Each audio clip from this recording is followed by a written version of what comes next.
ya. Aturan dasar kontras.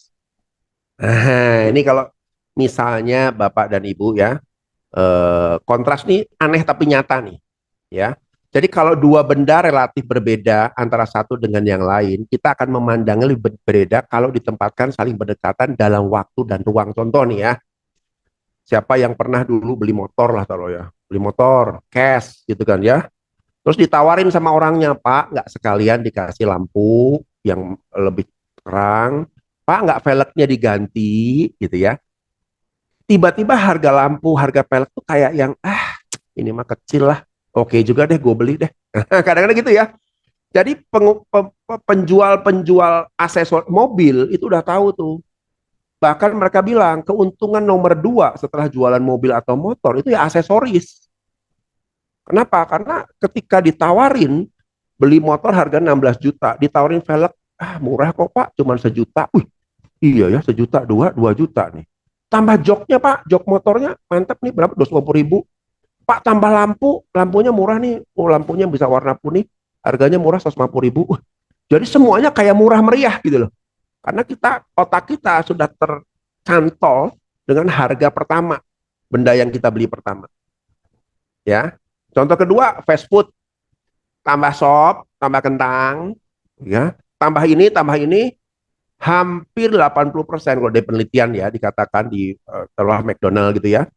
80% orang kalau ditanyakan begitu tiba-tiba ngerasa bahwa tambah kentang, boleh juga nih murah kok. Gitu kan ya. Kalau gue udah beli ayam misalnya 200 ribu nih, tambah kentang berapa? Kentangnya berapa Mbak? Murah kok Bu, cuman 30 ribu. Tambah sop juga nggak? Sop berapa? 30 ribu, 60 ribu, kecil lah. Karena kita udah kecantol sama yang gede nih 200 ribu nih. Nah ini gitu ya. Nah, jadi kan jual mobil juga sama, Pak, asuransi loh, Pak. Sekolahnya gini, gini, gini. Cuma bukan soal asuransinya, bukan butuh asuransinya. Tapi dia melihat harga kedua itu jadi kayak kecil. Sehingga orang terjerat dengan itu. Nah, sekarang dalam presentasi, nah kaitan presentasi tuh. Kalau presentasi gimana? Nah, kalau teman-teman punya satu project, ya, lalu budgetnya besar nih, ya kan? Tapi bagaimana budget besar ini supaya nggak terlihat buluk besar gitu ya?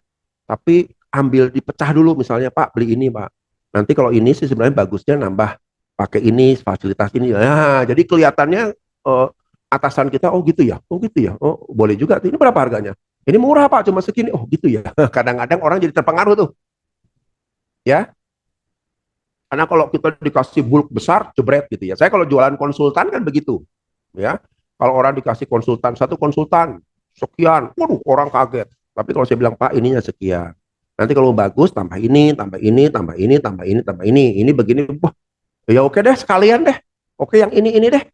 Karena yang nilai-nilai yang berikutnya seakan-akan ya nggak murah sih, tapi seakan-akan dia bandingkan dengan produk pertama, kok kecil ya, gue beli deh. Nah ini yang terjadi gitu ya. Ini bisa juga dalam konteks kita ke toko gitu kan ya. Kalau kita nawarin sesuatu yang apa, oh ini yang kedua. Jadi jualan dulu, kalau jualan tuh ya, jangan asal jual, Bu, ini ada produk baru, satu, dua, tiga, ini harga sekian, sekian, sekian. Jangan. Kasih dulu harga yang mahal. Bu, ini sampo baru nih, Bu. Produk sampo ini begini, begini, begini, begini, dulu. Harga mahal dulu. Ya, oh, ini bagus, Bu. Ada juga, Bu, yang kedua. Nah, harganya lebih murah dikit. Lebih murah, lebih murah, lebih murah. Nah ini anehnya ya, orang akan jauh lebih bisa terima, oh gitu ya. Ya udah saya beli satu set deh. Nah, gitu ya. Tapi jangan yang murah dulu terus yang mahal. Orang akan jadi kelihatan, mahal banget ini ya. Jadi yang mahal dulu terus ke yang murah. Nah, jadi kalau kita bawa produk juga jangan yang harganya mepet-mepet. Kalau bisa harganya agak nyomplang gitu ya. Misalnya sampo harganya 60 ribu. Ambil produk yang kedua yang harganya cuma 10 ribu, 15 ribu. Nah, ini Bu nggak tambah ini Bu, ini murah loh ya, kecil-kecil nih. Tapi laku Bu. Oh gitu ya. Oke deh gue beli deh. Nah, kayak kan rasanya dia kena anchor dulu di kepalanya, dicetok dengan harga 60, ngelihat yang murah-murah tuh rasanya, gue beli deh. Nah ini teknik-teknik juga nih. Nah dalam presentasi juga kita bisa gunakan hal seperti ini. Gitu ya. Oke, ada pertanyaan nggak sampai di sini dulu? Kontras. Ya. Jadi kalau masalah ya. Kalau ada masalah itu bagaimana cara menjelaskannya Pak ya, supaya atasan kita nggak shock gitu kan ya. Banyak orang mikirnya, ah yang ringan-ringan dulu, baru yang terakhir masalah gede, gitu kan kadang-kadang gitu ya. Jadi good news dulu, baru bad news. Salah. Kalau kita mau menang dalam satu presentasi, bahwa ada dua hal yang mau kita sampaikan, satu good news, bad news. Saran saya bad news dulu, bad newsnya dulu. Oke Pak, saya akan jelaskan bad newsnya dulu ya. Kita rugi Pak karena begini-begini. Wah biarin tuh nanti, wah atasan emosi nggak apa-apa. Tapi Pak, ada good newsnya Pak. Dan ini rasanya bisa menutupi kerugian kita. Oh gitu, apa itu? Nah, dan diingat yang terakhir. Ah oke deh, boleh deh, gitu ya. Emosinya ketika selesai presentasi udah tenang karena good newsnya di belakang. Nah banyak orang terbalik. Ah good news dulu deh, nanti biar belakangnya aja bad news. Nah kalau belakangnya bad news, yang diingat oleh atasan kita adalah bad newsnya terus. Jadi ngomelnya bukan cuma di saat presentasi, sesudah presentasi dipanggil lagi, kamu gimana nih, masalah gimana, terus aja bertubi-tubi ke belakang.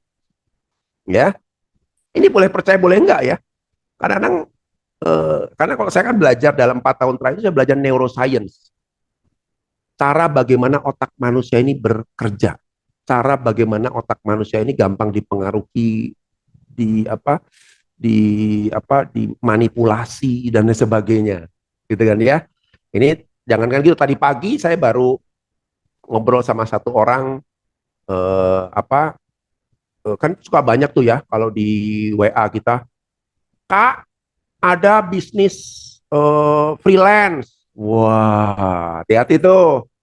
Waktu saya baca berita, itu ternyata kerugiannya hampir berapa miliaran. Sampai ada komunitasnya, komunitas tertipu semua. Yang ketipu gara-gara itu bisnis freelance pakai WA, ujung-ujungnya harus ngasih duit, menghasilkan, wah segala macam. Itu semua teknik neuroscience sebenarnya. Dan ini semua ada di sini semua. Gitu ya. Jadi seakan-akan gitu ya, ini jadi lebih murah dibanding ini. Itu. Oke, ini juga penting. Kita lanjutkan dulu ya. Kenapa saya selalu bilang, kalau Anda mau efektif jadi sales, Anda harus membangun hubungan itu dengan para klien, konsumen itu sampai di batas seperti teman, seperti teman. Ya. Nah, sekarang pertanyaan saya, kalau teman, kita berteman sama orang ya, bukan bersahabat loh ya, berteman, dan kita merasa nyaman, merasa cocok, umumnya hal-hal apa saja dibicarakan? Ayo, Bu Iren. Apa Bu Iren? Kalau kita berteman, Kalau ya hal apa yang dibicarakan? cocok ya. Hmm. Semua semua hal ya Pak. Oh, Misalnya semua hal, terutama kalau kita ada kendala atau harapan, itu kita bisa sampaikan gitu secara terbuka. hmm, Nah, kemudian selain itu kalau udah menjadi teman dan nyaman, minta hmm, tolong itu nggak sungkan gitu Pak. ya betul. Ya, tolong misalnya kalau kaitannya sama kita sama dengan toko, mungkin toko merasa kita ini bisa membantu, bisa menolong. Jadi kalau dia ada kendala, ngomong gitu, nggak tiba-tiba nggak order, Ya tiba-tiba betul. nggak balas WA gitu, Pak. Oke, itu Gitu mungkin Pak berkaitan ya. berkaitan dengan toko, berkaitan dengan pekerjaan. Ya kalau Mbak Iren, coba dibayangkan satu orang yang temenan sama siapa, nggak usah sebutin nama ya. Itu yang dibicarain apa sih biasanya Mbak Iren sama orang itu? Hari-hari kalau ketemu lagi makan bareng, apa ngomong apa biasanya? Ya semua hal ya pakai cerita-cerita apa Cerita ya. ada Gosip-gosip juga ya. kejadian apa, gosip, ya, Nah, bercanda-bercanda gitu sih. oke. Saya ajarin ya. Ya. Kenapa para sales juga perlu punya keterampilan komunikasi, bukan komunikasi saja, tapi interpersonal communication yang dalam. Ya, dan kita bisa menemukan, oh ini orang doyannya cerita kemana-mana. Ya, saya juga punya beberapa klien ya. Jadi model-model klien itu ya lucu-lucu ya. Memang kebanyakan karena saya jadi berteman akhirnya kadang-kadang nanyain soal anak, nanyain soal ini, soal mobil, soal segala macam lah. Kadang-kadang suka lucu juga ya. Karena saking kenalnya sama mereka kadang-kadang pandai, pandai. Gue pengen beli mobil Innova, bagusnya diesel atau bensin ya. Bayangin tuh, klien loh. nanyain mau beli mobil diesel atau bensin. Nah, ini karena kita sudah deket, jadi kayaknya banyak hal tuh kayak ngobrol santai juga masuk gitu loh. Tapi impact-nya apa? Impact-nya dengan persahabatan itu kita bisa mendapatkan order, mendapatkan job, gitu ya. Nah, para sales, saya banyak juga ngajar sales ya. Saya bilang para sales yang sekarang itu, apalagi generasi yang sekarang ini kan agak susah komunikasi ya, kaku, datang Pak order ya. Tadi saya lihat udah kurang ini ordernya ini Pak. Jadi taking order doang, akhirnya nggak ada engage apa-apa. Kalau kita masuk dalam kompetisi seperti itu, kalau ada kompetitor masuk, cepat sekali masuk itu. Ah udah sama ini aja lah, ini enak diajak ngomong, yang ini kok kaku amat sih. Datang order pulang. Nah, gitu kan ya. Yuk kita bangun tuh, sales tuh harus apa ya? Kenapa sales tuh satu-satunya orang dalam perusahaan yang tidak dituntut terlalu kaku dengan rule. Beda kayak orang logistik, logistik nggak ada ampun tuh. Prosesnya harus benar, ini harus benar. Akuntansi harus benar prosesnya.